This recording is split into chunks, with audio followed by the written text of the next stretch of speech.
I'm Rachel Metz. I'm a technology writer at the Associated Press, and this week I reviewed a bunch of apps for Apple's new iPad. Because the iPad has such a large, inviting touch screen, it gives people who are making applications for it a chance to make apps that people may be willing to pay more for than they would on the iPhone.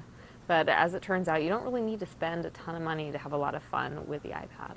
When I first started using the iPad, I took a look at the top 10 most popular apps, both for the iPad itself and for the iPhone, and I noticed that those for the iPad were quite a bit more expensive. This made me a little bit nervous, thinking how it would take a lot of money to fill up the product with cool stuff. But as I started looking around, I found that there were plenty of things that I could do that were either free, such as surfing the internet, which looks great on this product, or super cheap, like Smool's Magic Piano app, which is really fun to play around with.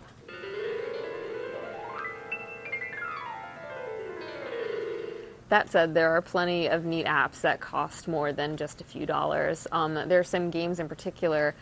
Scrabble for the iPad will cost you $10, but it's really cool, and if you have an iPhone or more than one iPhone, you can play with other people and use the iPhones as your tile racks. Take that, CPU. Another app I had fun with was Brushes. This will cost you $10 as well. It's also available on the iPhone, but with the iPad you have a much bigger canvas to play around with. Your fingers act as paintbrushes on the screen, and I thought it was really cool the way I could just draw on it and have it be a pretty good-sized canvas that I was working with. Whether you just want to have fun with the iPad or actually want to get some work done, there are plenty of applications that you can buy, and they are in a wide range of prices. There are some expensive ones that are really cool and useful, but there are also plenty of things you can do for free or cheap on the iPad.